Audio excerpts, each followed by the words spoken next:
So, after your evening in the saloon bar, you were found fast asleep on a sofa at Northfield Hall. Can you tell us how you got there? No, I don't remember that part at all. Well, perhaps you'll tell us the part you can remember. Let me think. When I woke up, I knew where I was because the moon was shining in through the windows, so that was all right. All right. Didn't it strike you as odd that you were in someone else's house? Well, it used to be my house, Superintendent. I just thought, hello, I'm home. And that's when I saw this chap walking along the corridor. It would help us if you could describe him. He was wearing a uniform, the way they do at big hotels, like the Royal. Dark blue, with a long jacket and silver buttons. That's all I can tell you. Not quite. You didn't describe his face. I can't tell you anything about his face.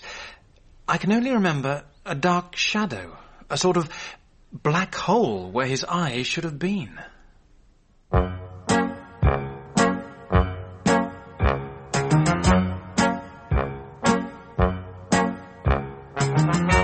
We present To Wake the Dead, a Dr. Fell mystery by John Dixon Carr, dramatized for radio by Peter Ling, with Donald Sinden as Dr. Fell.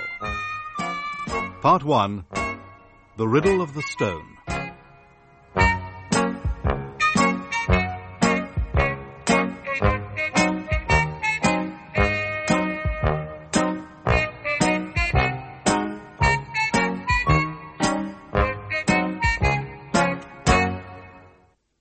Extracts from notes made by me, Gideon Fell, on Saturday, May the 1st, 1937, on one of the strangest cases ever investigated by my friend, Superintendent Hadley. It involved young Christopher Kent, a wealthy Australian. He was an amateur criminologist. We'd corresponded on several occasions, but I'd never met him until he arrived in my study at Adelphi Terrace. Good morning, Doctor. I'm Christopher Kent, and I'm in one hell of a mess. Are you indeed? Then, before you go any further, perhaps I should warn you. This is my colleague, Superintendent Hadley, of the Criminal Investigation Department. Good morning, Mr. Kent. I think you'd better come and sit down. Thanks. Now, what have you got to tell us? I'm supposed to meet an old friend for dinner tonight, Dan Reaper. He's a businessman from Sydney. A big noise there. He's fixed up a party of his friends and family to come over to London for the Regal Razzle Dazzle. The Regal Do you mean the coronation? Visitors from overseas are pouring in every day. And, is Mr. Reaper planning to join in the celebrations? Oh, and how? He's a great guy. Salt of the earth, old Dan. And the most stubborn, pig-headed cuss you ever met. And that's why I'm in a jam right now. One day we got into an argument walking along by the harbour on account of me saying I was planning to take up criminology as a career. A career? You? Get away. You've never had to earn your own living. You couldn't do an honest day's work if you tried. What are you talking about? Of course I could. Just because my old man's made a bit of money, well, that doesn't mean that... I'll tell you what it means. It means you don't know how to buckle down to a real job of work. I could if I tried. Let's have a bet on it. You'll be in London 2 months from now, right? With the rest of us. You know I will. Well, I bet you couldn't start from here without a penny in your pocket. Make your way to London and meet me there. I've got to go down to Sir Giles Gray's place in the country first, but I'll be up in London at the beginning of May. Meet me for dinner at our hotel, 8 p.m, Saturday, May the 1st, without cashing a cheque or using your dad's name to help you on your way, and I'll give you £1,000. How about it? So I said okay. I was determined to prove him wrong. And I did pretty well, until yesterday. What happened yesterday? I arrived on the SS Volspar at Tilbury with a trimmer's pay in my back pocket. And last night I blew the lot on one glorious binge with my messmates.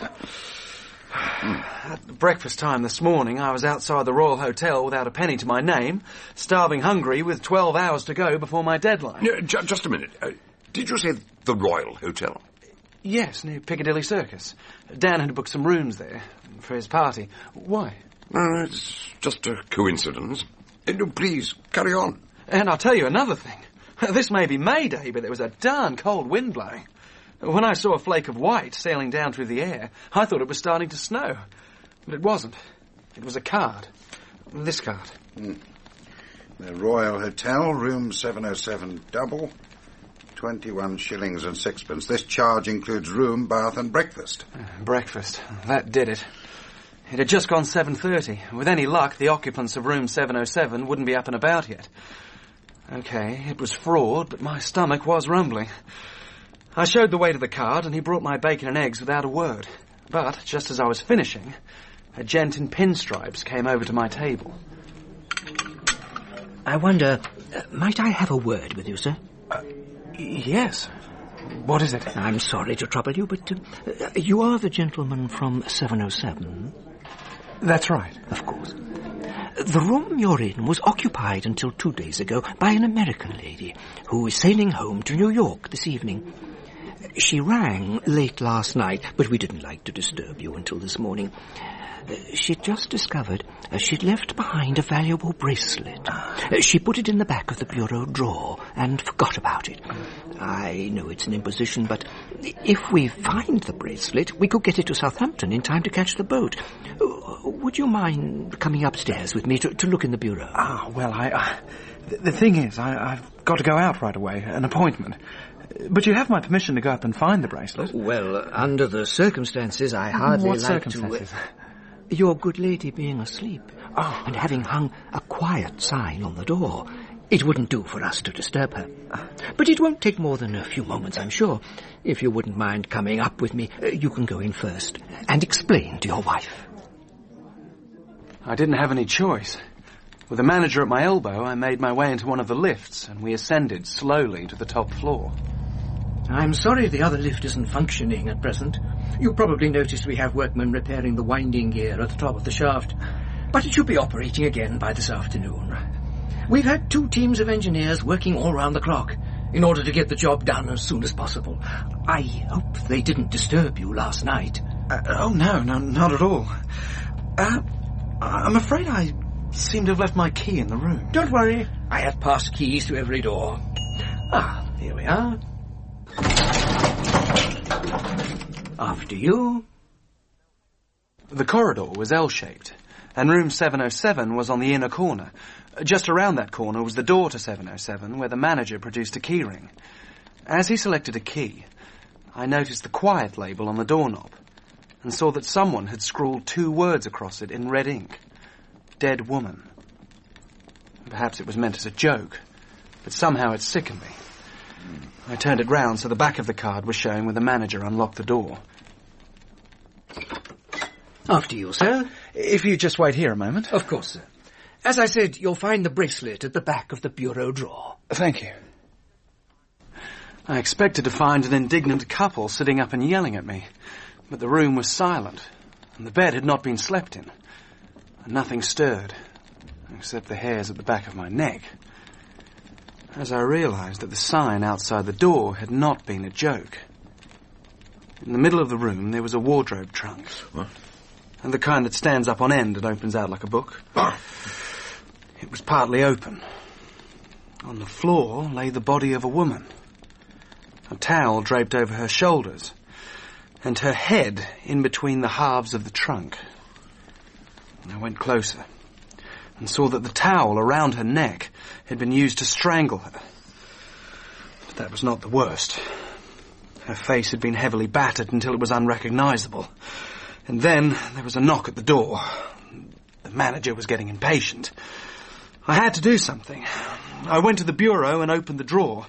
I had a vague idea of grabbing the bracelet, opening the door and handing it over, just to get rid of him. But I couldn't even do that. Well, of course, the drawer was empty. How did you know that? Anyway, now I really was in a panic. Until I noticed there was another door in the room. A door in the side wall. We'd passed it on our way from the lift. In a jiffy, I was through that door and running downstairs, and I never stopped running till I got here. You've got to believe me. I swear I didn't kill that woman. Look, I know I was a fool to cut and run like that, but... It wasn't the best of plans, but I don't suppose there's been any great harm done. Provided you can answer one question. Hadley. Yes. And never mind last night. Where were you a fortnight ago? The night of April the 15th? Like I told you, on board the SS Volspar. That should be easy enough to prove. What do you think, Doctor? I think I do not like this business. It's brutal and unreasonable. But I feel sure that you're telling us the truth. Thank you. Though I don't quite see why... I'm afraid we've already heard your story. The report of that woman's death was phoned through to me just a short while before you arrived. And I must tell you some bad news. The woman whose face had been so cruelly battered was Josephine Kent, the wife of your cousin, Rodney Kent, two of the people who travelled from Australia with your friend Dan Reaper. That woman was Jenny Kent? Josephine Kent. She hated that name. We all called her Jenny. I can't believe it. There must be some mistake. I'm afraid not. Mr. Reaper's party arrived at the Royal Hotel a couple of days ago. He'd taken all the rooms on the top floor. The whole party? You mean they were all there? Did you know Mrs. Kent well? No, she wasn't the sort you get to know well. But she had a special quality, very attractive. Rod simply... Oh, God. Where was he when it happened? The poor devil worshipped her. Oh, this'll just about kill him. No, he's been spared that at least. Hadley, I think you'd better explain the situation. Very well. The fact is, we already knew about Mr. Reaper's wager a fortnight ago. He told us himself. We tried to get in touch with you then because... well, I'm sorry to have to break it to you like this. On the night of April the 15th, while Mr. Reaper's party were staying in Sussex as guests of Sir Giles Grey, your cousin Rodney was murdered.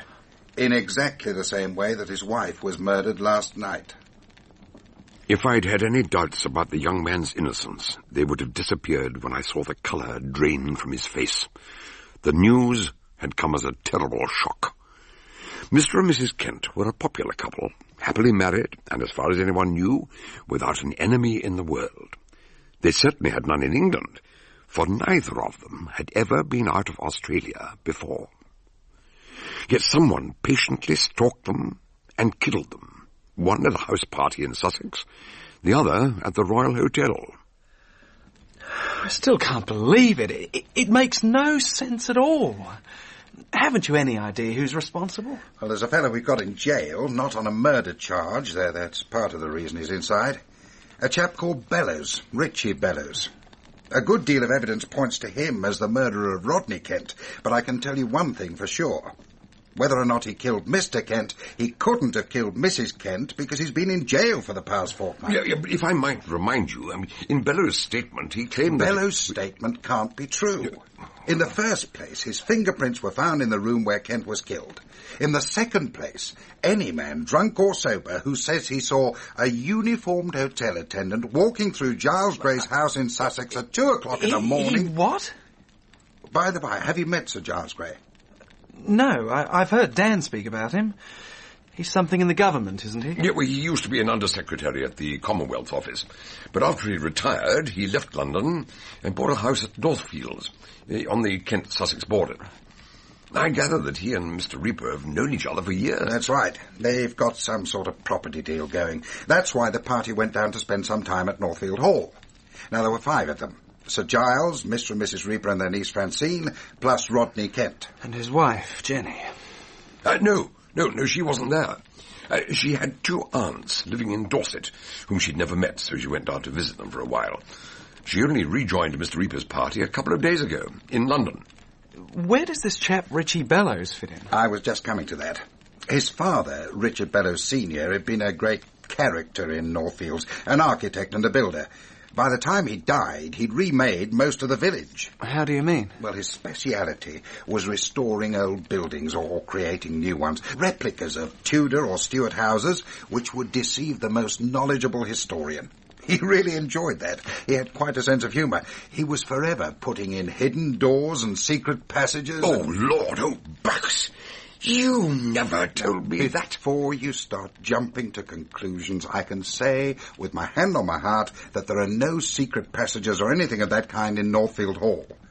He built that for his own pleasure, and lived there for 20-odd years until he died when Sir Giles Grey moved in. You still haven't told me about his son. Oh, Richard Bellows Jr. Well, he's a problem. He was brought up at Northfield Hall, and he's a brilliant chap in his way, with amazing powers of observation, a photographic memory. If you riffle through a pack of cards, he can name every card he saw in order. Sir Giles asked him round to amuse his guests soon after they arrived. But you say he's a problem. Well, so he is. When the old man died, he was left very well off. But he's bone idle. He blames that on the fact that he has a paralysed left arm, which gives him an excuse to laze around doing nothing. After he started hitting the bottle, everything went wrong. The slump nearly bankrupted him, and his wife died of typhoid in some foreign holiday resort. He had to sell the Hall for a song. He's been living in digs since then, and he's become the village drunk. Sir Giles was sorry for him, and invited him to drop in whenever he liked, and he still has his own key. Yes, and whenever he gets drunk, he wanders back to the old place automatically. And he was there the night Rod was killed. He spent the evening at the pub as usual until they turned him out. Then he took a bottle of scotch with him and was last seen heading for the churchyard. When Dan Reaper got up to go to the bathroom, he saw Bellows stretched out on a sofa in the corridor, dead drunk. So he knocked on St. Giles's door, and together they tried to rouse Bellows. He said it was like trying to wake the dead. Then they saw Rodney Kent's door was open. They found your cousin lying at the foot of the large four-poster bed, strangled, with a hand towel round his neck. His face had been bashed with a dozen blows from a blunt instrument, which so far has not been found. So you arrested Bellows? Only on a charge of housebreaking. We had no evidence against him, and as I told you, his left arm is paralysed. Yeah. The doctor said it would be impossible for him to strangle anyone. Moreover, he had no motive for killing Rodney Kent, who was a stranger to him. We interrogated him next day in his cell at the local police station, but without much success. So, you were found fast asleep on a sofa at Northfield Hall. Can you tell us how you got there? No, I can't remember that part at all. Perhaps you'll tell us the part you can remember. Let me think. When I woke up, I knew where I was because the moon was shining in through the windows, so that was all right. All right? Didn't it strike you as odd that you were in someone else's house? Well, it used to be my house, Superintendent. No, I just thought, hello, I'm home. And that's when I saw this chap walking along the corridor. It would help us if you could describe him. He was wearing a uniform, the way they do at big hotels, like the Royal. Dark blue, with a long jacket and silver buttons. That's all I can tell you. Not quite. You didn't describe his face. I can't tell you anything about his face. I can only remember a dark shadow, a sort of black hole where his eyes should have been. He just walked on into the darkness, and I couldn't see him anymore. Oh, and he was carrying a little tray, the sort they use for visiting cards. Something about the way he walked put me in mind of a hotel attendant. Hotel attendant?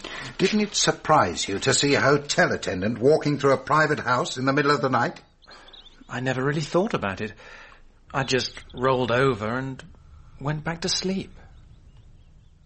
Nonsensical, isn't it? A silver salver. For what? For carrying a weapon?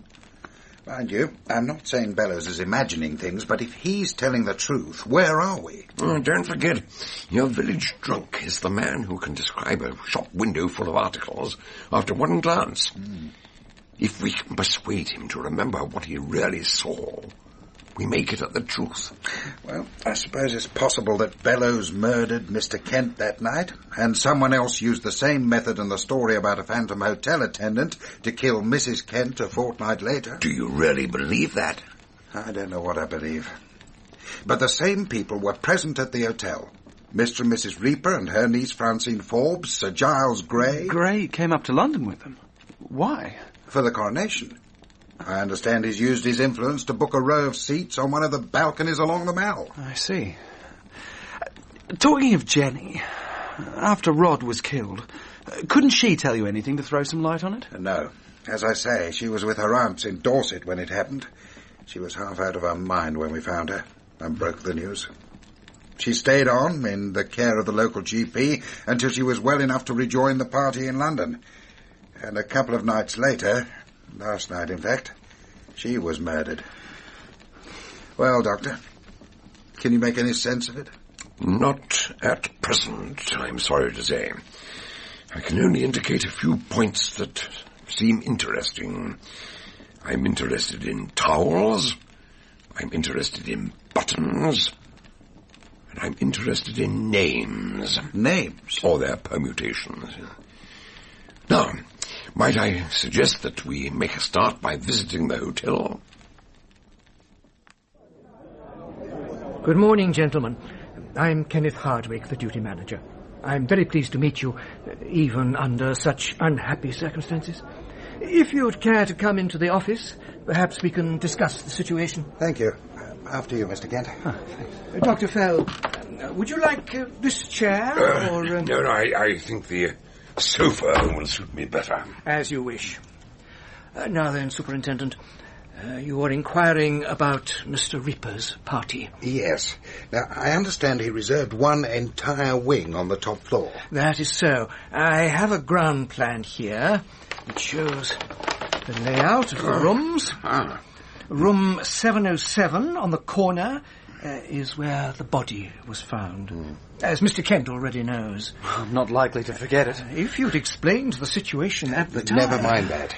I notice room 707 faces 701 and 2. According to this, they're occupied by Mr. and Mrs. Reaper, and 703 and 4 are Sir Giles Gray's suite. Yes, and opposite, next to 707, is 706. Miss Francine Forbes, Mrs. Reaper's niece. So Fran must have been in her room while Mrs. Kent was attacked next door. Apparently the young lady is a sound sleeper. And the walls are thick. They have to be to muffle the sounds of traffic in the street. There seems to be one room you overlooked. Number 705, round the corner. In between the fire escape and the linen cupboard. There's no name against room 705. That room was provisionally reserved for you, Mr. Kent. Mr. Reaper was hoping you would arrive, but as he hadn't heard from you, it's still vacant. It's ironic, isn't it? If you'd only known about it this morning, you could have had your own room and your own breakfast. I gather that until 2 days ago, 707 had been occupied by an American lady who claims she left a bracelet in the bureau. Mrs. Jopley Down, yes. Though I don't know why you put it like that. She did leave her bracelet there. I found it myself when I went in and found Mrs. Kent. But that's impossible. I beg your pardon? I'm sorry. I mean, I looked in the bureau this morning, and I'll swear on a stack of Bibles there was no bracelet in that drawer. I can only say that's where I found it. It's in my desk now. There you are. May I see that? It was a curious design. Broad links of white gold with one stone set in the centre. Square, black, with 2 lines of Roman script engraved upon it. In characters only just big enough to be legible. My Latin's not up to much. Claudite iam rivos, pueri sat prata biberunt. Well, Doctor, what do you make of it? No wonder she wants it back. The stone itself isn't particularly valuable. Obsidian, perhaps, or black opal. But a good many museums would like to get their hands on it. A rough and ready translation might be, cease your singing, lads. You've had enough recreation. It's one of the most ingenious devices of the ancient world. Devices? You mean it's got a secret compartment full of poison, like a Borgerie? Oh, no, nothing like that. No, nothing of the sort. Though it's equally practical. Where is Mrs. Jopley Dunn now? In Southampton. About to sail for New York. I'm trying to get in touch with her. You must certainly do so. She'll be delighted to hear that it's safe. Look, let's get back to business. I'm told you had men working on one of the lifts last night. If an outsider, and not one of Mr. Reaper's party, had gone into 707, would the workmen have seen him? Oh, yes. An intruder could only have come up by the lift or the staircase, and they'd have been in full view. Yes, but how about the fire escape round the corner? That's not visible from the lifts. True, but that door can't be opened from the outside, for security reasons. So... He was interrupted by an indignant middle-aged man, followed by a very attractive young lady. Look here, Superintendent. How much longer are you going to keep us cooped up in our rooms like... Chris!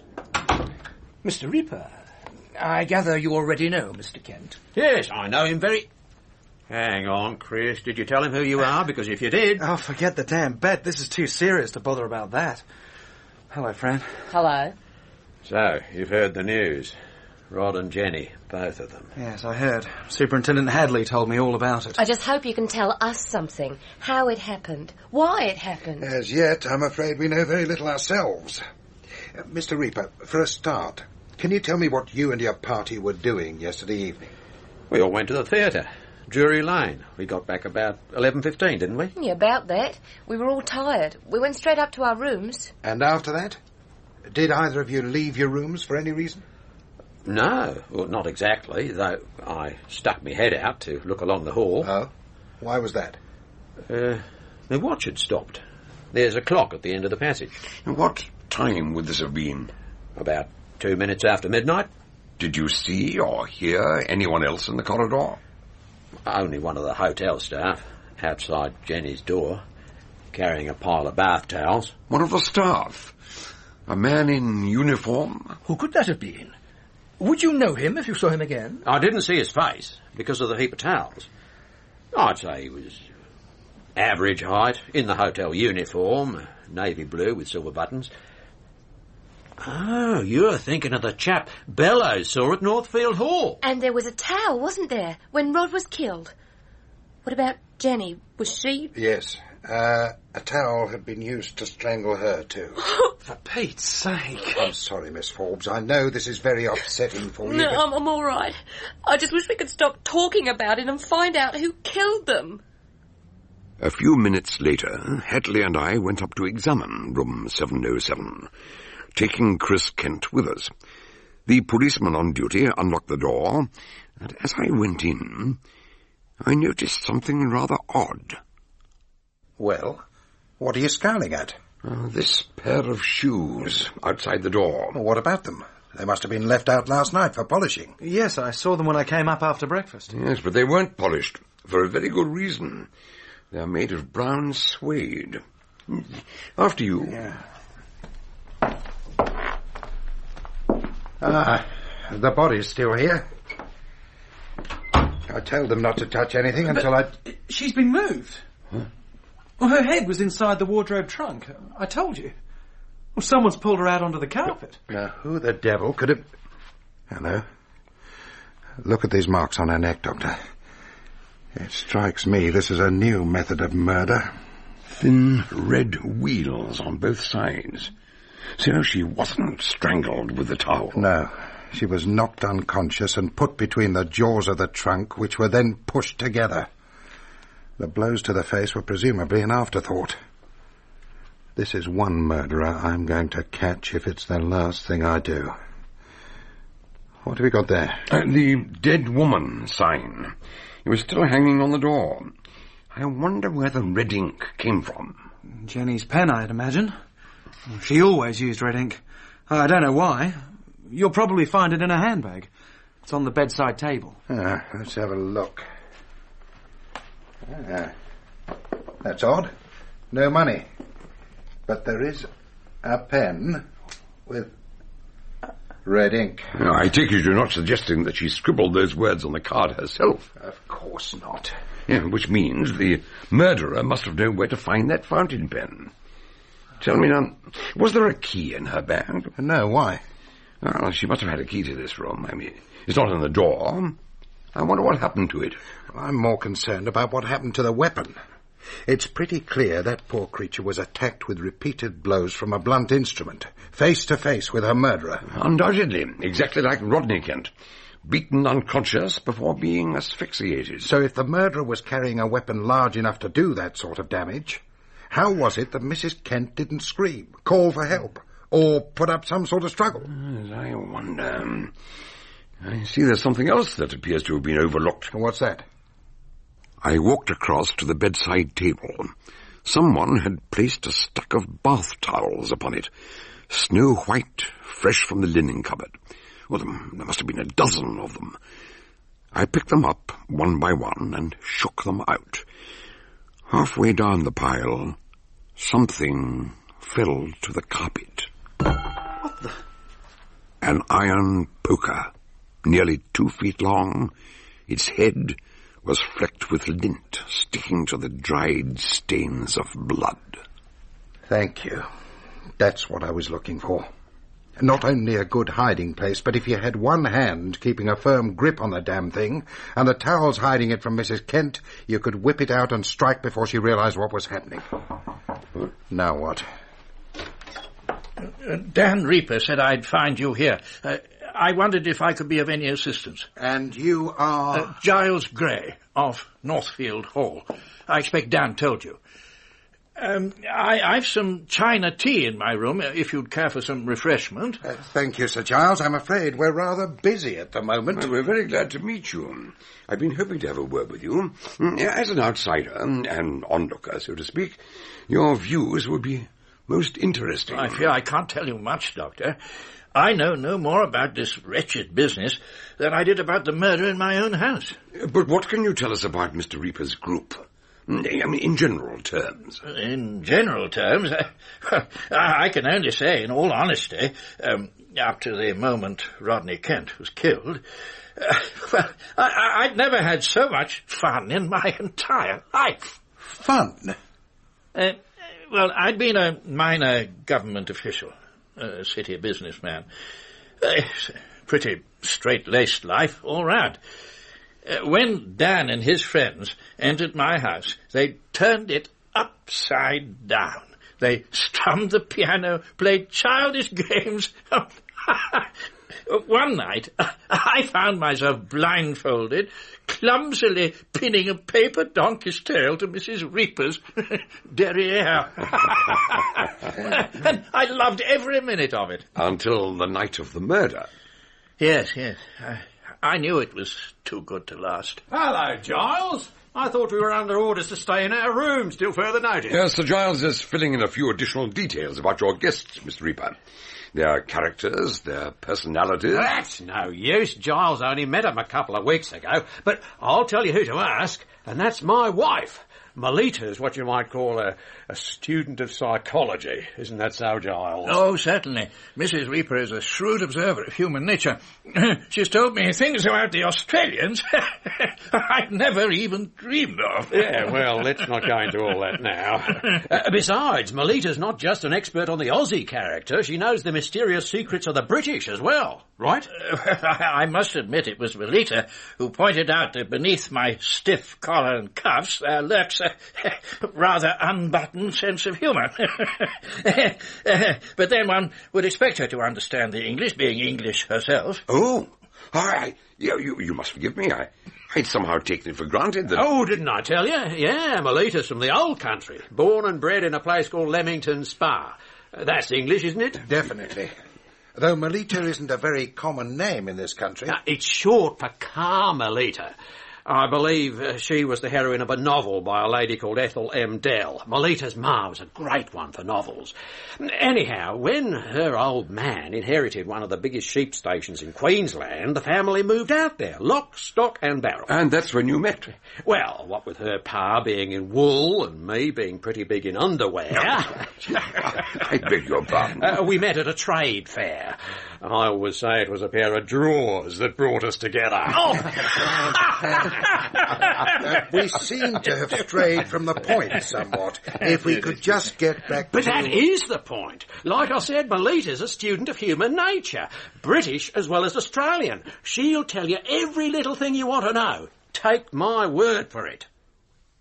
And so, when Hadley had finished his work in room 707, we went over to 702 and introduced ourselves to Mrs. Reaper. Oh, I know it's all very dreadful, Chris, but I must say it's rather inconsiderate. We were looking forward to a nice holiday, but it seems as if there's always something wherever I go. Did you have a nice trip out, dear?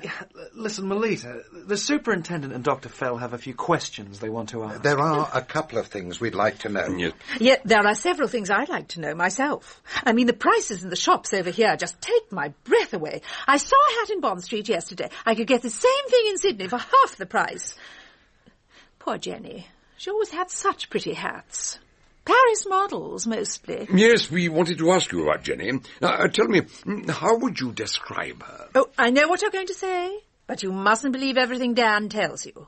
Men talk such nonsense sometimes, don't they? Women aren't angels, whatever they'd like you to think. You mean Mrs. Kent was no angel? I'll tell you what she was. She was dangerous. Dangerous? I don't mean wicked, nothing like that. But she was so pretty. Too pretty for her own good. Men buzzed round her like flies round a jam pot, and she loved it. She liked playing them off against each other, and some of them took her seriously. That's the trouble. It's funny how different people can be, isn't it? There's Jenny playing at love as if it were a kind of game. And then there's Fran. She's in love with you, Chris. Did you know that? What? Did she tell you that? She didn't have to. Good Lord, are you sure? Because if she's Mr. really... Kent, I hate to interrupt you, but we are trying to conduct a criminal investigation. Sorry. And the doctor has a few more questions to ask. Yes, so I have, yes. One question about cards. The little cards the hotel gives you, with your room number and the prices and so on. I expect you have one, Mrs. Reaper? No, I don't think so. Dan does that sort of thing. Oh, wait a minute. I believe they gave him some little cards like that because he's the host, and he was paying for everything. I think he put them on the windowsill. Oh, they're not there now. The room was rather warm. They keep the central heating far too high. I had to open the window to get some fresh air. I expect that's when they all got blown about. Does that answer your question? Well, yes, I think it probably does. Yeah, I also have a question about a key. The key to Mrs. Kent's room.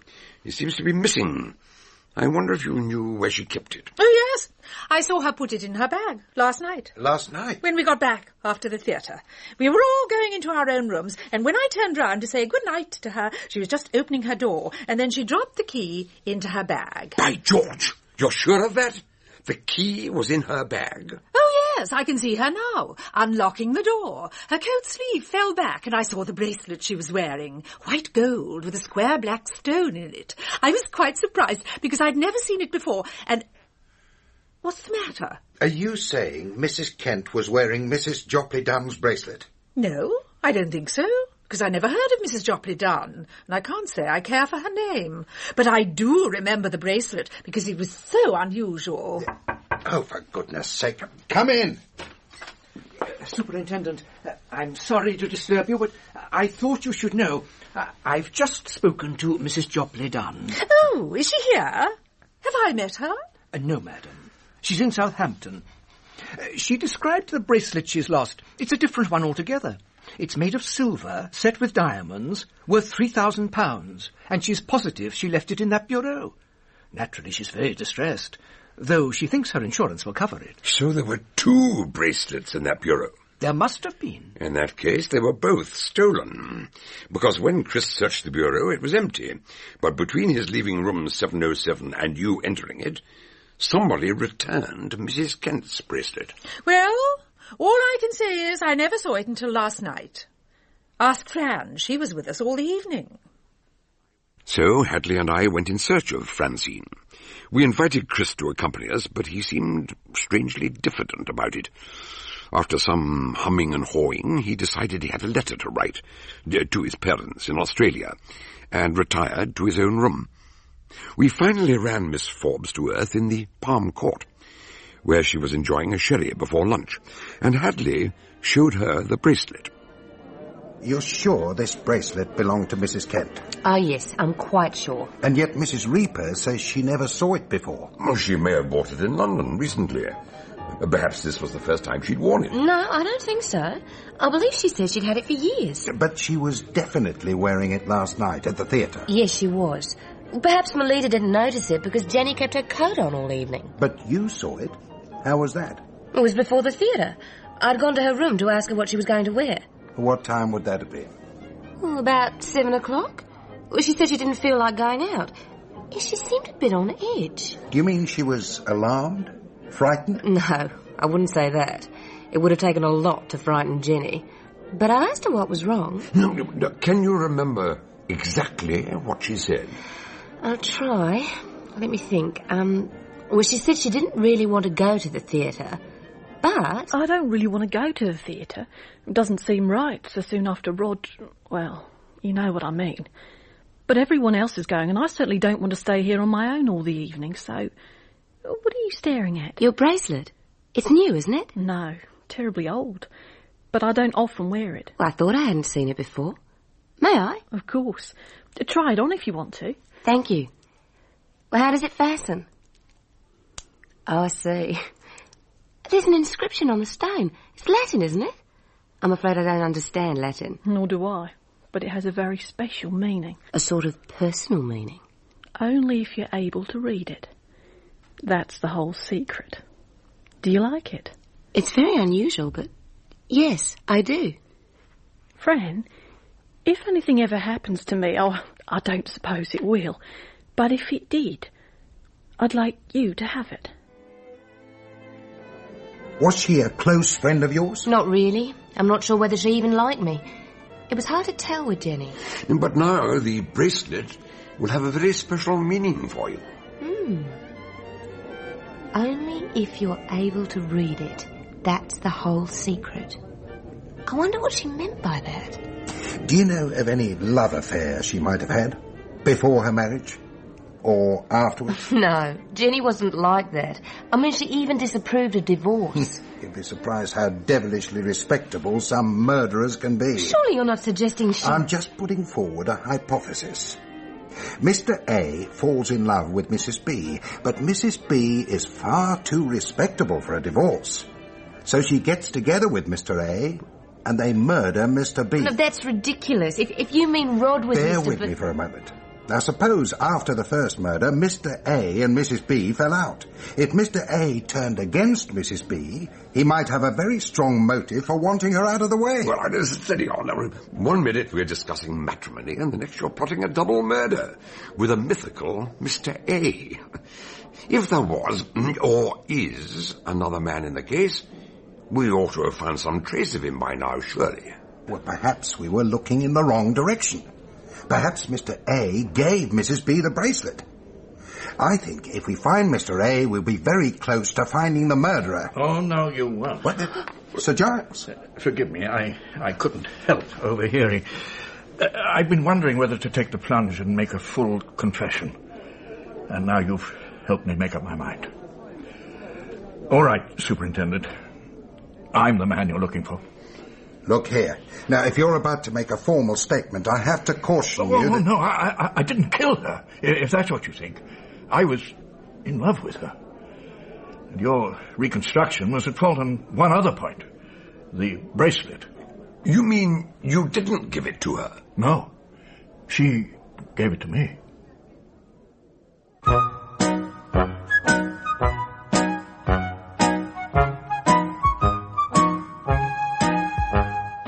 In Part 1 of To Wake the Dead by John Dickson Carr, Dr. Gideon Fell was played by Donald Sinden and Superintendent Hadley by John Hartley. Sir Giles Grey, Richard Johnson. Chris Kent, David Brooks. Melita Reaper, Wendy Craig. Dan Reaper, John Rowe. Francine Forbes, Tracy Ann Oberman. Richie Bellows, Roger May. Kenneth Hardwick, Hugh Dixon. Jenny Kent, Sarah Rice.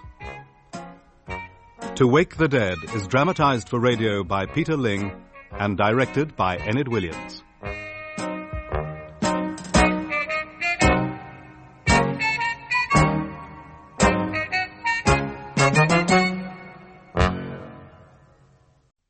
Extracts from notes made by me, Gideon Fell, on the night of Monday, May the 3rd, 1937. A group of Australians, in England for the coronation, had been guests of Sir Giles Grey at Northfield Hall. Dan and Melita Reaper, their niece Fran, and another couple, Rodney Kent and his wife Josephine, known as Jenny. The hall had been rebuilt and restored, like most of the village, by Mr. Bellows, an eccentric architect with a whimsical sense of humour. After his death, his son Richie squandered his money on drink, and when his wife died, he was forced to sell the house to Sir Giles. He often turned up at the hall, the worse for wear, letting himself in with his own keys. On one such occasion, he was found on a sofa, in a drunken stupor. When I woke up, the moon was shining, and I saw this chap walking along the corridor. It would help us if you could describe him. He was wearing a uniform, the way they do at big hotels, like the Royal.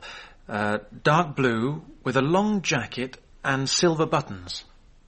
When Sir Giles and Dan Reaper discovered Rodney Kent in one of the bedrooms, strangled, Ritchie would have been the obvious suspect, but his left arm was paralyzed, so he was incapable of strangling anyone. He was held on a housebreaking charge. While he was still in custody, there was a second murder at the Royal Hotel near Piccadilly Circus. The victim was Rodney's wife, Jenny. Her body was discovered by his cousin, Christopher, choked to death between the two sides of an upright wardrobe trunk, which had been closed on her neck. Earlier that evening, she had shown Fran a bracelet containing a black stone with an inscription in Latin. I'm afraid I don't understand Latin. Nor do I, but it has a very special meaning. A sort of personal meaning. Only if you're able to read it. That's the whole secret.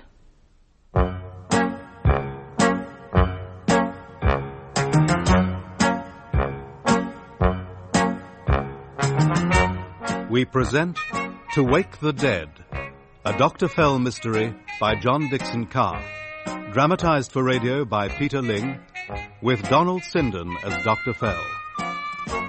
Part 2, The Secret in the Stone.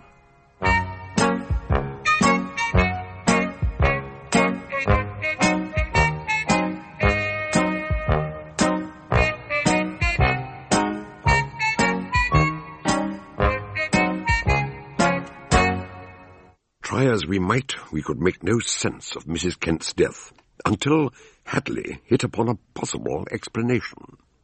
I'm just putting forward a hypothesis.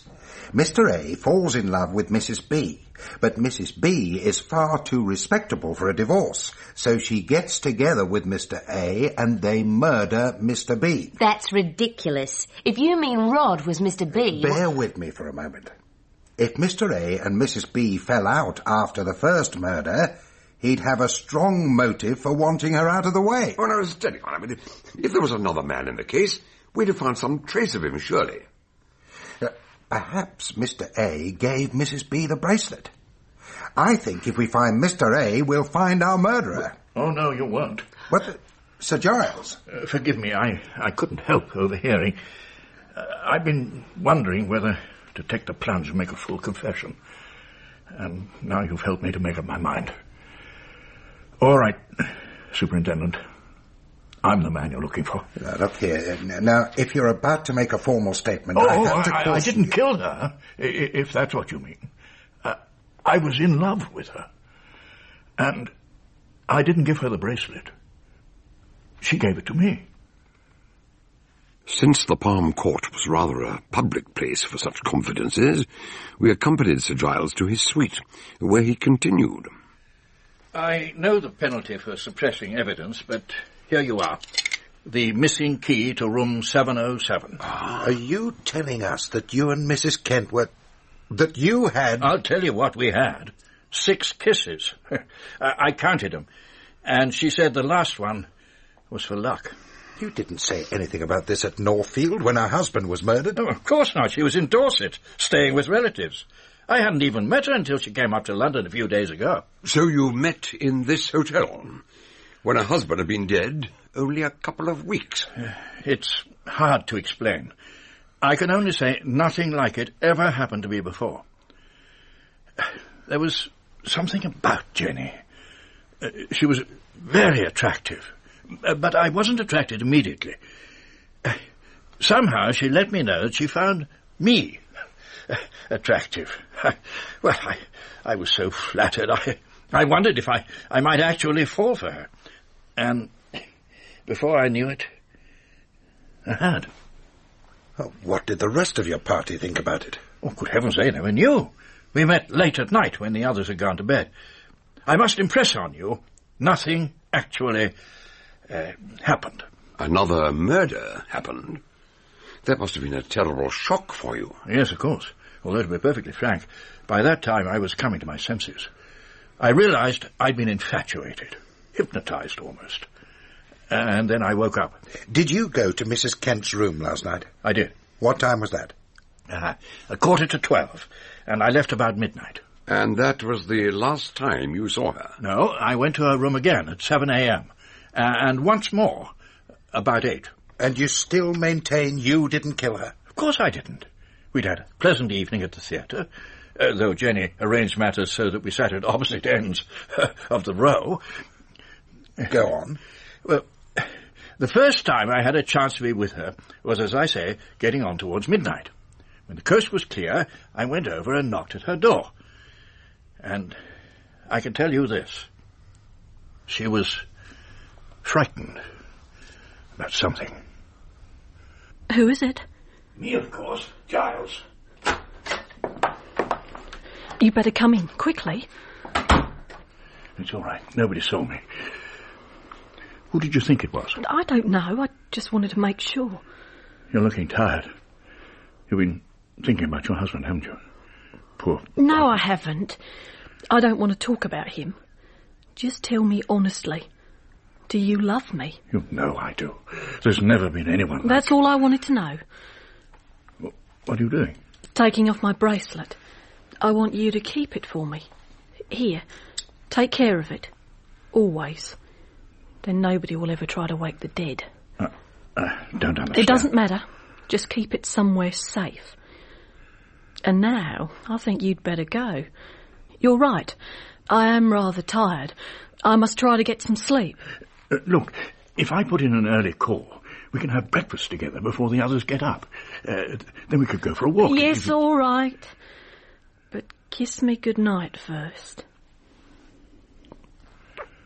Dear Giles. And one more for luck. Damn. Who the dickens? How do I know? You'd better slip out through the side door. Go on, quickly. All right, I won't be a moment. So I ducked out and nipped back here. Then I rang down to the desk and asked to be called at 6:45. You didn't see who was knocking at the door? No. You don't mean that was it? Oh, my God, I never thought. Well, tell us what happened in the morning. When I got my early call, I washed and dressed quickly. I wanted to keep my appointment with Jenny, though by then I was having second thoughts about the whole thing. Why was that? When she kissed me for the last time, I could see she wasn't thinking about me at all, but something much more important. Earlier in the day, I'd been telling her how lovely Northfield was, and she suddenly said we'd have to move somewhere else. She said she couldn't live in the house where her husband had been killed. And somehow, I knew she was lying. It was as if I'd switched a light on, and for the first time I saw her as she really was. But you still meant to have breakfast with her? Yes. I went to her room. I was about to knock, but her key was in the door, so I just walked in. Remember that, Hadley. The key was in the door. The curtains were closed, and there wasn't much light, but I could see her lying on the floor with her head inside the wardrobe trunk. When I touched her, she was as cold as ice. I didn't know what to do, so... This is hard to explain. I just walked out again with the key in my hand. I wanted to call for help, or wake Dan up, but I didn't want to get involved.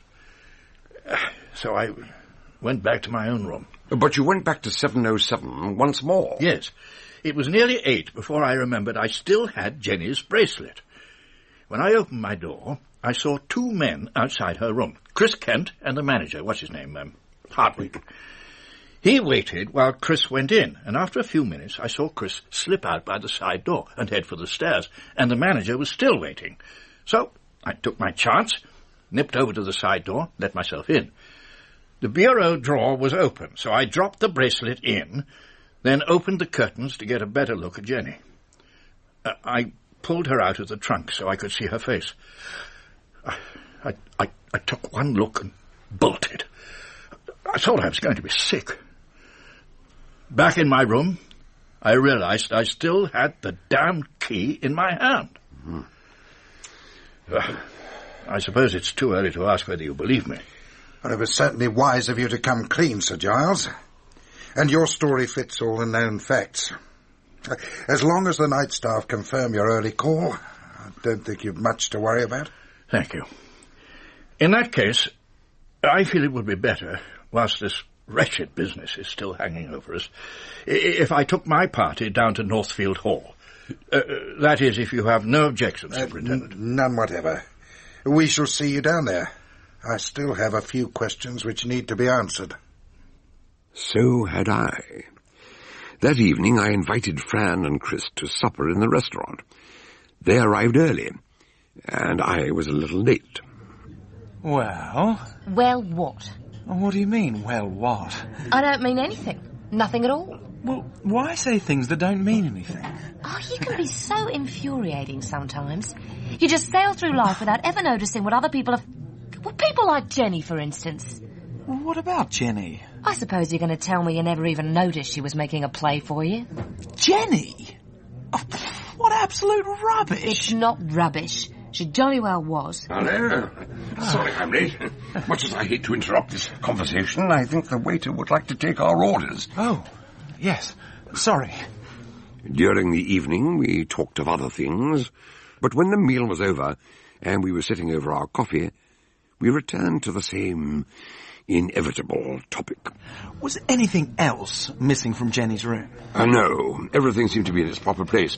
She had some very good pieces of jewellery, a whole lot of traveller's checks, but no money in her bag. No small change. Tell me, Francine, what are your thoughts about this whole mysterious business? Well, I don't like it. I don't like the thought that someone very close must be responsible. One of us. But I'm not afraid. Well, not much. I believe it's all over. What makes you say that? Because this time the poker was left behind.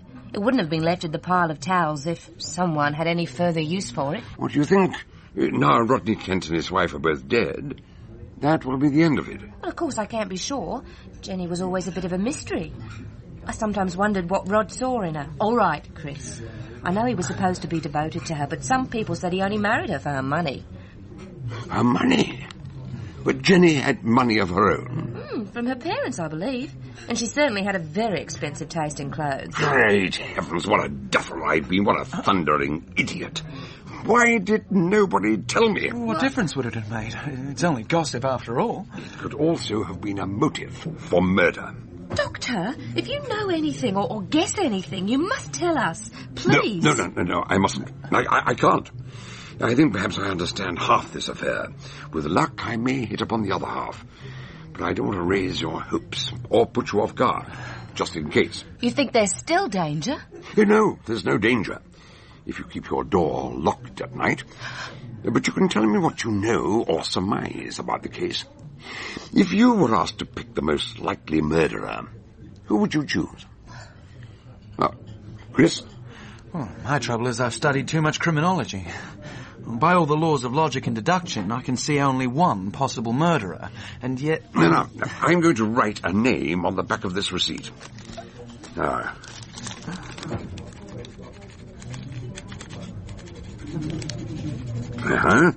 now I'll fold it over and pass it to you. Now take my pencil and write your chosen name. Very well.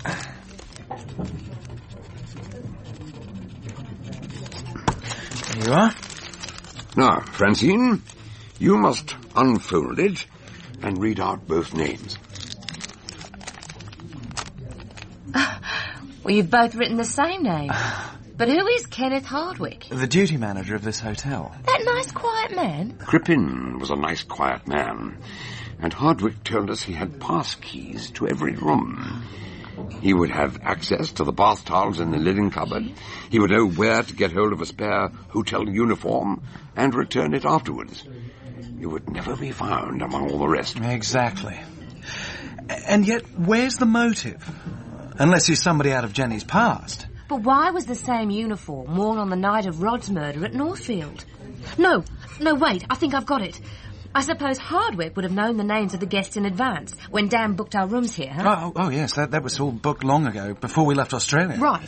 Then the murderer was seen at Northfield in his uniform because he wanted to be seen. I mean, he was preparing everyone's minds for his second appearance when he turned up here and killed Jenny, preparing us all to see... Oh, no. Oh, I thought I'd got it, but I haven't. Well, after all, what's so special about a navy blue jacket and a pair of trousers? Oh, sorry, I've run out of ideas. Yeah, I wouldn't say that. Now, by thunder, I shouldn't be surprised if that remark comes closer to the truth than anything we've heard so far. How do you mean? Hadley and I are going down to Northfield tomorrow, and I look forward to seeing you both there. I'm particularly looking forward to meeting Mr. Richie Bellows again, because if our murderer wanted to be seen, why did he deliberately pick Bellows as his witness? Anyway, how could he have known the village drunk would conveniently wander in that night? He couldn't, unless he invited him there. Now, tell me, did any of your party meet Bellows before he was found at Northfield Hall that night? Well, we didn't exactly meet him. Sir Giles brought him in one evening to show us his amazing memory tricks. We riffled through a pack of cards, and he told us the cards he'd seen, in the right order. That sort of thing. Afterwards, Sir Giles filled him up with scotch and sent him home. I thought it was a bit embarrassing, because Northfield Hall had belonged to him once. Yes, that's significant. On the night of the murder, he was clutching a bottle of whiskey. As a rule, he sticks to beer. Had somebody lured him there using a bottle of scotch as the bait? I believe he was brought to the scene of the crime as a witness because of his memory skills. But that night, he was too far gone to remember what he was supposed to see. That's why I want to dig into his subconscious and see what I can dredge up. So I'm now going home to get a good night's sleep. No, don't get up. Enjoy your coffee. Good night. Good night. And thanks again. What an amazing chap. Amazing? Well, of course, you know who he really suspects, don't you? Melita.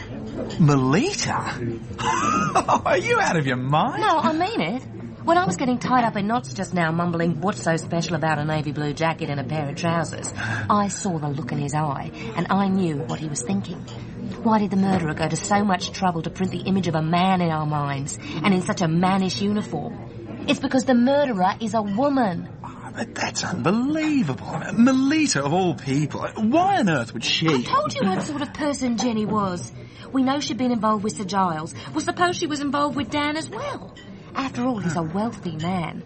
Perhaps that's how she came into so much money. When Hadley and I left London next morning, we did not go straight to Northfield Hall. First, we visited the police house. It looked very like all the other cottages, except for one room which had been converted into a small cell, where we found Richie Bellows. Hello again. This is an unexpected pleasure. We're here because we're not satisfied that you've told us everything you know about the night of Rodney Kent's murder. I've told you 100 times. All I did... Yes, we know what you did, but not why. Did someone persuade you to go to the hall that night? No. You're quite sure of that? Yes. Why should anybody want me there? Come to that, why should anyone want me anywhere? You did have a bottle of whiskey with you. Had someone given it to you, perhaps? Why would anyone do a thing like that? No, I bought it when I left the pub. I thought you were perpetually hard up. You must have been in funds that night. You may have heard. I'd given my little magic show for Sir Giles the day before. When I left, he shoved an envelope into my pocket. You know all that tosh about people being too proud to accept charity? Mm-hmm. Yes, well, I'm not one of them. When you entertained them at Northfield Hall, I presume you met all the guests. I was introduced. I wouldn't say I got to know them. Though that chap, Reaper, talked to me for a while. He asked if I'd like to make a new start in Australia. And I think he meant it. Did you meet Rodney Kent?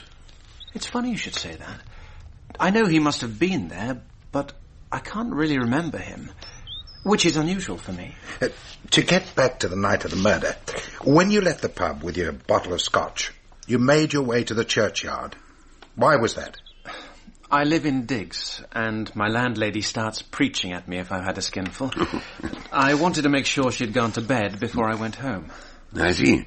And when you reached the churchyard, you sat down on an iron bench and opened the bottle. Mm-hmm. Yeah, I know you've already made a statement, but I'd like you to tell us anything else that comes back to you about that night. Well, it's hard to remember exactly. Things started to run together and get a bit hazy after that. I've got an idea that there was somebody talking to me at some point. Huh? But that might have been me talking to myself, reciting poetry or something. You know how it is. Yeah, quite, yes. Can you put a time to any of this? No. After closing time, that's all I can say for certain. The next thing I knew, I was lying down. But not on the iron bench. That was when I woke up and found myself upstairs at Northfield Hall, on the sofa. Yeah, and that was when you saw someone who seemed to be a hotel attendant, walking along the corridor. That's right. He had a dark blue uniform with silver buttons. At least, I think it was dark blue. I couldn't be too sure about the colour in the moonlight. And he was carrying a silver tray. Ah, yes. Now, tell me about that tray. What was on it? You must remember. I mean, this is your special talent, isn't it? You're shown a number of small objects and you remember them all. What was on that tray? No, it's no good. I can't see anything. I'm sorry. When we left the police house, we went on to Northfield Hall, where Sir Giles was waiting for us. I'm very glad you're here. We've only been back about an hour, but there's already been a rather unpleasant discovery. What do you mean? I'd been up to the bathroom to wash, and when I went to dry my hands, this photograph fell out from among the towels. It's one of several Dan Reaper sent me months ago to introduce his friends before they arrived. This one shows the whole group at some sort of fun fair. The photograph had been taken at the top of one of those chutes where you sit on a mat and slide down into the darkness.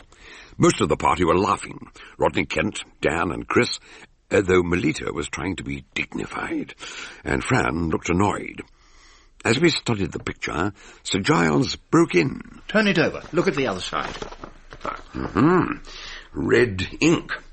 There is one more to go. And it had been hidden in a pile of towels. When did you find this? Not 10 minutes ago. But you'd seen the picture before. When was that? I put all Dan's photographs in my desk drawer in the study. Let me show you. The study was at the back of the house, looking out onto the garden.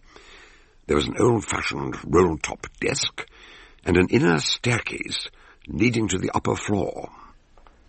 Can you guess where this staircase leads? Mm-hmm. The upper corridor, opposite the bathroom. Anyone could have walked in here, scribbled that message on the photo, and taken it upstairs. And where do you keep the other photographs? In this drawer, if you want to see them. Oh, good God! He withdrew his hand quickly. What oozed out between his fingers looked like blood. Inside the drawer, the photographs had been torn to shreds, and a small bottle of red ink emptied over them. I hope I can be called a good host. I like my guests. I enjoy their company, but this is going too far. I can understand murder up to a point, but I cannot understand this. What have you got there? Is it a purse? I keep some small change in here in case a parcel has to be paid for or errand boy expects a tip. Luckily, it's escaped the worst of the red ink, but it's empty. I'm going to settle this. Let's find out what your guests have been doing during the past hour. Mm-hmm. Melita and Fran were sitting in the sunshine on a garden bench. Dan and Chris were in deck chairs. Briefly, Hadley explained what had happened. I never heard such tomfoolery. Are you telling me someone wrote on that photo, tore up the others and doused them in red ink, and then stole a handful of small change? Dan's right. The rest could be some sort of crazy joke, but stealing the money doesn't fit. There wasn't any money in Jenny's purse either. At the hotel, that's right. I thought it was strange at the time. When I'm travelling, I always carry some change. You never know when you're going to need it, or where. I'm sure Jenny did the same. Someone had taken it. Well, let's leave that for the moment, shall we? How long have you all been out here? Well, half an hour at least, isn't that right, Chris? I should think so. I wasn't watching the time. I can vouch for that. I saw you both from the drawing room window. Were you in the drawing room too, Mrs. Reaper? Oh, no. I was having a bath. I suppose it was silly of me to come outside so soon afterwards, but it's such a nice day. Dan, can I have your jacket to put round my shoulders? When you say so soon, how soon exactly? How long ago did you have your bath? Let me see. I went up about 11:30, and I added some more hot water twice. So I must have been in the tub half an hour, at least. Yes, when I got out, I heard the church clock striking 12. Josephat! And did you use the towels? Well, of course I did. How do you suppose I... Oh, I see. But the photograph wasn't there. I'd have noticed. 12 o'clock, Hadley. That's when Sir Giles met us at the front door. With the photograph. And he said he found it 10 minutes earlier. I think I'll have another word with Sir Giles. I think I'll come with you. You couldn't possibly have found the photograph among the towels, as you claimed. And when you opened the desk drawer, you jabbed your hand in without looking, then reacted in great surprise. Are you accusing me of faking the whole thing? I tore up the photos and poured ink over them. I wrote the message on the other photo and pretended to find it in the bathroom. No, you didn't write that message. The words on the back were not only dry, the ink had begun to fade. It had been written at least a week ago, if not longer. So you're accusing me of insanity, is that it? You was to charge me with stealing 12 shillings and sixpence of my own money. No, I'm quite sure you did not. You really were surprised when you found the money had gone. That was genuine enough. I see. My crimes are telling lies about where I found the photograph and spilling some ink. I think I can accuse you of something a little less trivial than that.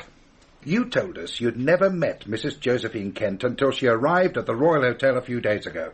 But I have evidence to prove that you were acquainted with the lady, who was then Miss Josephine Parks, when she first visited England 4 years ago. A fascinating theory. But what makes you think she'd been to England? Her friends will tell you she'd never left Australia till now. So they believe. Yesterday, I saw her wardrobe trunk. It's old and battered and has travelled a long way. When she turned up in Sydney 3 years ago, she said she'd come from Adelaide, and so she had. But not recently. Well, this is all very interesting, Yes, I was interested. That's why I checked her passport, a joint passport in the names of Rodney and Josephine Kent. But in order to get it, she had to surrender her previous passport in the name of Parks. So I investigated a little further. She landed at Southampton in September 1932 and was domiciled in England until December 33 when she returned to Australia. If these are the facts, I won't bother to deny them. But what have they got to do with me? In order to take up some kind of employment over here, she needed a permit. And she came to your office for an interview. I have your signature on the form approving her application. I interviewed thousands of people. You can't expect me to remember everyone I met briefly in all that time. Her surname had changed. But she hadn't changed much in 5 years. And Dan Reaper had sent you the photographs. No doubt you recognized her. That's why they had to be torn up and obliterated with red ink. Very ingenious, very impressive, and completely wrong. At one moment you say I destroyed the photographs. Next minute you say I deliberately drew your attention to them. You can't have it both ways. If you seriously think I recognized her after all that time... I don't think you remembered her at all. But she remembered you. That's why she wrote to you. What? According to her English relatives, while she was in Dorset, she wrote 2 letters to Northfield. I imagine one was to her husband, but the other was to you. I think she was begging you, when you met in London, not to tell anyone that she'd been in England 5 years before. Being so beautiful and so self-confident, it never crossed her mind that you wouldn't remember her. And being a gentleman, you agreed to what seemed a harmless deception. It amused you, it intrigued you, and that was the first step towards your infatuation. Oh, well done, Doctor. But I didn't kill her. No, I don't think you did. I admit I pretended I'd found that photograph among the towels, and I did spill the red ink over the other pictures. But that's all I did. But you didn't tear them up? No. That's how I found them in my desk this morning, and the other one undamaged with the message, "One more to go." Yeah. I thought it was an attempt to frame me for the murders. When did you last look in that drawer? Probably 3 weeks ago. You say the message was written soon afterwards. I thought someone had done it this morning. That was my mistake. It was also the murderer's mistake. The threat was intended for Mrs. Kent on the night of her husband's murder. One more to go. But it wasn't discovered until after her death. While Hadley was taking a statement from Sir Giles, I explained the situation to the rest of the party. So he did know her, but he'd forgotten her. And he might have murdered her, but he didn't. That's men for you, isn't it? So unpredictable. I thought he might be guilty. I suppose I wanted him to be, because it would have cleared the rest of us. But if so, why would he have scribbled the threat on that picture a fortnight ago and then produced it today? Why, indeed. I'm only sorry that when Hadley asked so many pertinent questions, he neglected to ask the one question that really matters. What question? The question of who was holding the camera. Do any of you remember? Yeah, I remember. It was Jenny. She didn't want to go down that slide. Afraid of showing her knickers, I reckon. Dad, really? But that means... Yes, she was the only one of you not in the picture. The others were torn up because she was in them. I knew there was something about that picture, but I couldn't think what. It seemed to me I've seen it somewhere quite recently. Yes, so have I. Well, didn't we see it when we... Oh, no. No, it's no use. It's gone. Yes, well, now, has no one any more ideas about the identity of the murderer? No new theories? Well, there's only, Well, go on. Don't keep us in suspense. Only what? Well, I was only going to say, it did cross my mind that he might have been, she might have been, a woman. Oh, don't be ridiculous. Well, I just thought I'd mention it in case no one else had thought of it. As a matter of fact, it was one of the first ideas I had, until I remembered the suede shoes. Our murderer left the shoes outside room 707 to make it seem that Mrs. Kent had retired for the night as usual. But suede shoes don't need polishing. No woman would have made that mistake. Of course. I knew it was an absurd idea. Never mind. You can't expect to be brilliant all the time, can you? Hadley and I had taken rooms at the pub. That evening, we invited Chris and Sir Giles to join us in the snug. After a while, Sir Giles became rather pensive.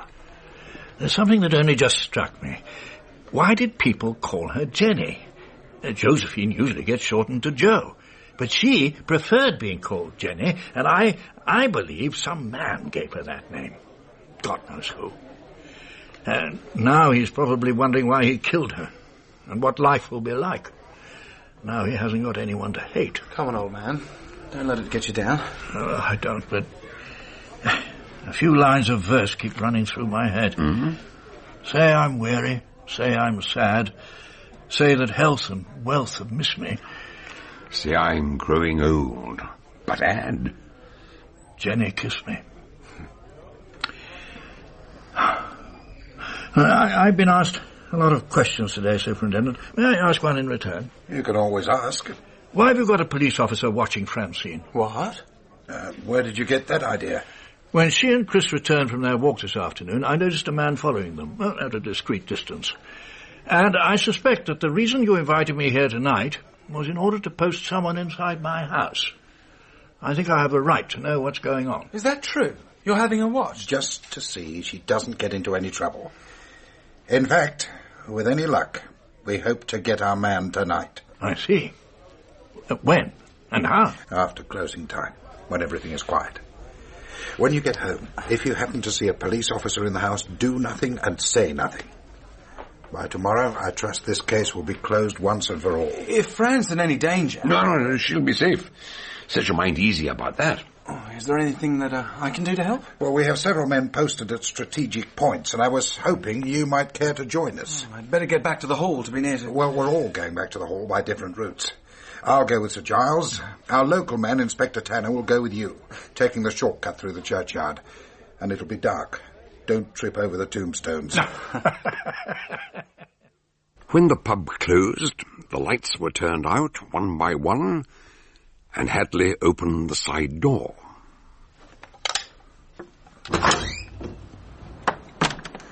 Tanner? Sir? Your men in position? Yes, sir. Right, let's get started. Chris, you'd better take this. It's only a poker from the hearth. I don't suppose the landlord will object, but you can't be too careful. Which way now? Through the lich gate. I can't see where I'll go first. You can follow me. Chris was aware of the inspector somewhere ahead of him. It was very cold, and the iron poker in his hands was like ice. A gravestone loomed up. He put the poker down for a moment to blow on his hands. But when he went to pick it up again, he couldn't find it.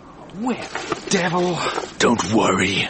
It's here. He saw the navy blue uniform, the silver buttons, the poker raised to strike. Chris went for him, landing a rabbit punch on the back of his neck. As the poker fell into the ground, 3 men raced towards them, and 2 of them carried flashlights. He stole the march on us. I didn't think he'd be here already. All right, let's have some light on him. Roll him over. Looks like he's out for the count. Is that... Yes, that's our murderer. Richie Bellows. Final notes made on May the 12th, 1937. Coronation Day. Hadley and I had been invited by Sir Giles to rejoin his party on one of the balconies overlooking the Mall. As we waited for the royal cavalcade to pass, they all fired questions at us. Yes, Bellows was wearing the inspector's spare uniform, which I'm sorry to say he'd got from the police station. Navy blue with silver buttons. Just like the attendants at the Royal. Just so. You put me onto it when you said, what's so special about a navy blue jacket and a pair of trousers? That's why we never found the missing uniform at the hotel. Bellows was already wearing it when he left Northfield. But how the deuce did he get out of the cell? Well, have you forgotten his father, who rebuilt half the village? It was his little joke, which he shared with his son. When he converted the police house, he put a trick door into the cell. All Richie had to do was borrow the uniform and a raincoat and catch the train to London. But he didn't use the lift or the stairs at the hotel, so how did he get up to the top floor? By the outside fire escape. I thought that door only opened from the inside. It was right next to room 705, which was empty at that time. The window was no more than 2 feet from the fire escape, next to the linen cupboard where he found the pile of towels. Which he used to strangle Jenny. No, hang on. He couldn't strangle her with his paralysed arm. No. He braced himself against one side of the trunk, then pulled the other side hard with his good arm, closing it on her neck. As for Rodney, when he'd knocked him unconscious, he looped a towel round his throat and one of the 4-poster uprights and garroted him. Yes, but I still don't understand why he stole that money from Jenny's purse. And from my desk. Well, he had no money in jail, and he needed it for the train fare. When he'd killed Rodney Kent, he planned the whole scheme aimed at Jenny. But why? Why did she refuse to visit Northfield? Why did she lie about her last visit to England? She had to conceal the fact that she was Richie Bellows' lawfully wedded wife. His wife? Did he give her the bracelet? Oh, yes, as a wedding present. With 2 sets of initials, RB to JP, engraved inside. After a year of married bliss, she couldn't stand his drinking any longer. So instead of taking a seaside holiday, she took £8,000 from their joint account and returned to Australia. But how did he find out she was back in England as Rod's wife? As one of his tricks at the magic show, he was given some photographs and asked to describe what he'd seen. and he'd seen Josephine, who'd become Jenny. Later, he destroyed the pictures in case anyone at Northfield recognized her, except the one she wasn't in, which he needed as a threat, after he'd killed Rodney. He believed they were living on his money, and he had to take his revenge on both of them. But that night, when Rodney was dead, why didn't he just slip away? He kept taking swigs from his bottle of scotch to keep his courage up, but by the time he'd finished, he was very drunk. When they found him on the sofa, he'd already planned the second murder. He knew Jenny would be at the Royal Hotel, so he used the tale of the phantom hotel attendant to mislead us. I admit I was taken in myself. The story was too absurd not to be true. A liar might have invented an imaginary burglar, but never a hotel attendant. Where does Jenny's bracelet fit into all this? Well, remember, Jenny sent 2 letters from Dorset, one to Sir Giles, the other not to Rodney, but to Richie. She was afraid he might find out who she was, so she wrote to warn him. If anything happened to her, he would be incriminated. Because of the bracelet. That's right. In fact, she'd had the initials removed years ago, but he wasn't to know that. But when I asked if there was a secret in the stone, she said only if you're able to read it. She was right. It's called a sober stone. What? Yes, a sober stone. Well-bred Romans wore them at banquets. The inscription was in such small letters, you had to be sober to read it. Wonderful idea. When you couldn't decipher it any longer, it was time to stop. Richie gave it to her as a pledge that he would become a reformed, sober character. But in the end, he became a murderer. Well, I'm damned. And here we were going round in circles suspecting one another. Who did you suspect, dear? Oh, to tell the truth, I'd pinned it on our host. Thank you very much. Who did you pick, Melita? Oh, I thought Dan had something to do with it. Well, you're always getting up to some mischief. Oh, thanks. I suppose you were above suspicion. Well, not always. Fran thought Melina might have done it. Oh, did she not? Chris, you didn't really believe that, did you? I only said it because I thought it was you. I was afraid you'd been carrying on with Jenny, and I thought if I accused Melita, you might own up. Things have come to a pretty pass when you don't know what people are really thinking, even when they tell you. So, what do you call it? I call it a detective story. Oh, look, here they come. The procession at last. Rule Britannia! God save the King! God save the King!